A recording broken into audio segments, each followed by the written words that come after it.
Very good morning my dear student. आज हम lesson number 13 सबसे बड़ा त्याग पढ़ेंगे।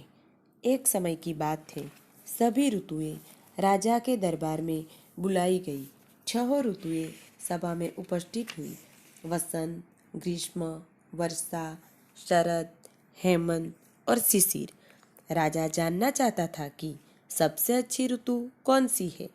राजा ने ऋतुओं से कहा, सुनो बहनों, आप सबकी अपनी अपनी खास बातें हैं, लेकिन मैं यह निश्चय नहीं कर पाया कि आप में सबसे अच्छी ऋतु कौन सी है। सभा में सन्नाटा छा गया। कुछ देर बाद वसंत ऋतु ने घमंड से कहा, मैं सबसे अच्छी हूँ, क्योंकि जब मैं आती हूँ तो चारों तरफ सुंदर फूल खिल जाते हैं, खुशबू फैल जाती है, चारों ओर खूबसूरती बिखर जाती है, इसलिए मैं ही सबसे अच्छी हूँ। वर्षा ने कहा, महाराज की जय हो। महाराज, सबसे अच्छी ऋतु मैं हूँ, क्योंकि मैं ही सारी दुनिया को जल देती हूँ। यदि वर्षा नहीं होगी तो न पेड़ बचेंगे और न ही यह दुनिया। राजा ने अन्य ऋतुओं की ओर देखते हुए कहा, और किसी को कुछ कहना है? हाँ महाराज, शरद ऋतु आगे बढ़कर बोली, मैं इन सब से अच्छी ऋतु हूँ महाराज। जब मैं आती हूँ तभी बाजार में फल सब्जियाँ आती है। कपड़े पहनने का मजा भी सर्दियों में ही आता है। हेमंत और शिशिर बहनें भी मेरा ही साथ देती है। एक कोने में ग्रीष्म ऋतु चुपचाप और उदास बैठी थी। राजा ने कहा, बहन, तुम चुपचाप क्यों बैठी हो? तुम भी तो अपने बारे में कुछ कहो। ग्रीष्म ऋतु ने हाथ जोड़ते हुए कहा, महाराज, मैं अपने बारे में क्या कहूँ? मुझे तो कोई प्यार नहीं करता। मुझसे सभी प्राणी दूर भागते हैं, नफरत करते हैं। मेरे आने पर लोग घरों में वृक्षों की छाया में छुप जाते हैं, अपना मुंह ढक लेते हैं, कहते हैं, हाय गर्मी, हाय गर्मी। महाराज ने कुछ सोचा और अपने राजगुरु से पूछा, गुरुदेव, मैं नहीं समझ पाया कि कौन सी ऋतु सबसे अच्छी है। आप ही इस बात का निर्णय कीजिए। गुरुजी ने आशीर्वाद देते हुए कहा, महाराज, सबसे अच्छी ऋतु ग्रीष्म ऋतु है। वर्षा और वसंत तभी आती है जब गर्मी से धरती तप उठती है। गर्मी के बिना न वर्षा है और न ही वसंत।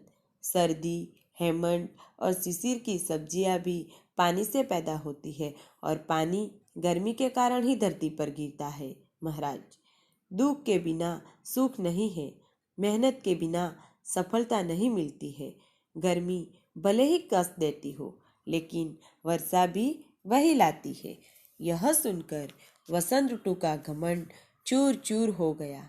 वर्षा का माथा लज्जा से झुक गया। सद, हेमंत और शिशिर वहां से भाग गई। समझे बच्चे, महान वही है जो कष्ट झेलता है, मेहनत करता है। सुंदरता अच्छाई की निशानी नहीं है। जो दूसरों के लिए कष्ट सहता है वही महान है। दीपक भी खुद जलकर दूसरों को रोशनी पहुंचाता है। प्रस्तुत पाठ में दर्शाया गया है कि कोई कितना भी सुंदर क्यों न हो, पर यदि वह अपने लिए जीता है तो वह बड़ा नहीं होता। जो दूसरों के लिए जीते हैं वही बड़े होते हैं। तो अब हम पाठ की ओर बढ़ते हैं। एक समय की बात है, सभी ऋतुएं अर्थात सीजन राजा के दरबार में बुलाई गई। 6 ऋतुएं सभा में उपस्थित यानी कि सभा में आए। वसंत, ग्रीष्म, वर्षा, शरद, हेमंत और शिशिर। वसंत अर्थात स्प्रिंग सीजन, ग्रीष्म अर्थात समर सीजन, वर्षा अर्थात रेनी सीजन, शरद अर्थात ऑटम सीजन, हेमंत अर्थात प्री विंटर सीजन, शिशिर अर्थात विंटर सीजन। राजा जानना चाहता था कि सबसे अच्छी ऋतु कौन सी है। राजा ने सभी ऋतुओं से कहा, सुनो बहनों, आप सब में अपनी अपनी अलग अलग खासियत है, लेकिन मैं अभी तक यह निश्चित नहीं कर पाया कि आप सभी में से अच्छी ऋतु कौन सी है? सभा में सन्नाटा छा गया। सन्नाटा अर्थात शांति। थोड़ी देर के बाद वसंत ऋतु ने अभिमान से कहा, मैं ही सबसे अच्छी हूँ, क्योंकि जब मैं आती हूँ तो चारों तरफ सुंदर फूल खिल जाते हैं और खुशबू फैल जाती है। चारों ओर खूबसूरती बिखर जाती है, इसलिए मैं ही सबसे अच्छी हूँ। आपको पता है, वसंत ऋतु के आने पर सर्दी कम हो जाती है, मौसम सुहावना हो जाता है। पेड़ों पेड़ों में नए पत्ते आने लगते हैं, आम बोरों से लट जाते हैं और खेत सरसों के फूलों से भरे पीले दिखाई देते हैं। वसंत ऋतु का मौसम बड़ा ही सुहाना और सबका प्रिय मौसम होता है।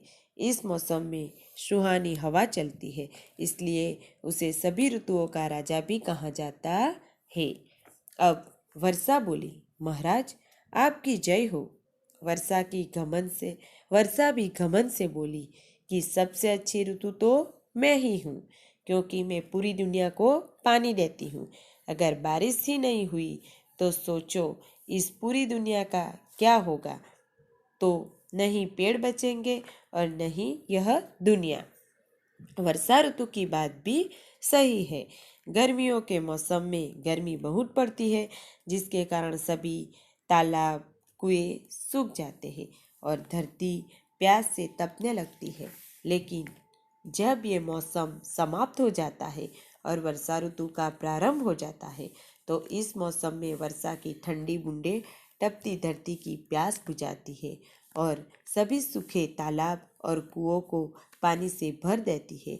वर्षा हो जाने से सभी को तपती गर्मी से राहत मिल जाती है। राजा ने सभी ऋतुओं की ओर देखते हुए कहा, और किसी को कुछ कहना है? शरद ऋतु आगे बढ़कर बोली, हाँ महाराज, मैं सब ऋतुओं से अच्छी ऋतु हूँ महाराज। शरद ऋतु कहती है, जब मैं आती हूँ तब बाजार में फल सब्जियाँ आती है। कपड़े पहनने का मजा भी सर्दियों में ही आता है। हेमंत और शिशिर बहनें भी मेरा ही साथ देते हैं। इस मौसम में हमें पूरा आसमान साफ और नीला दिखाई देता है। गर्मी कम हो जाती है।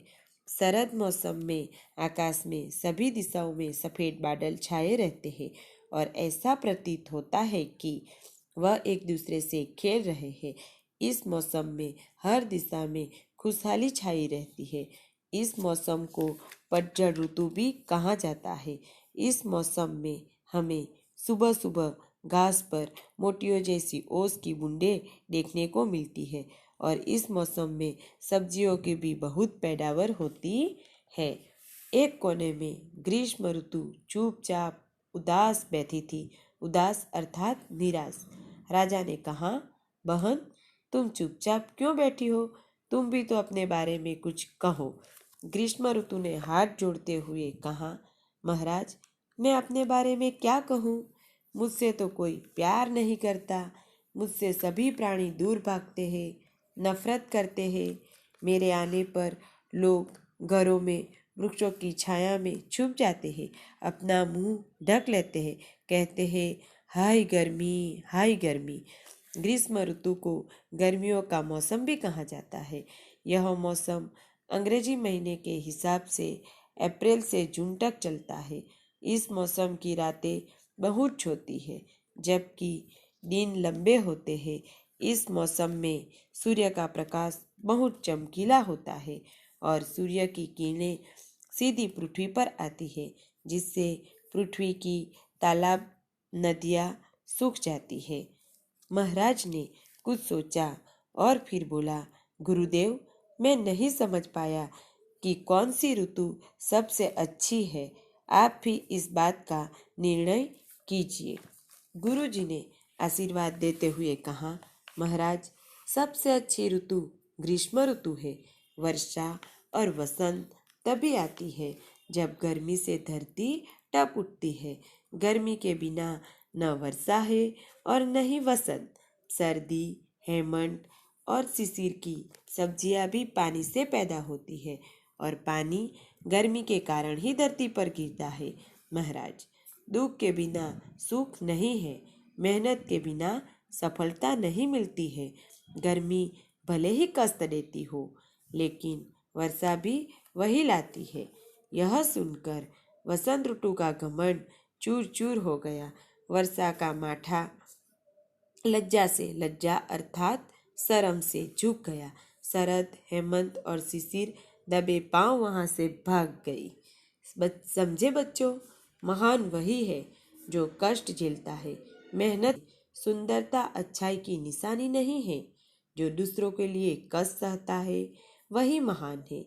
दीपक भी खुद जलकर दूसरों को रोशनी पहुंचाता है। इस बात से यही शिक्षा मिलती है कि जो दूसरों के लिए जीते हैं वही बड़े होते हैं। Thank you.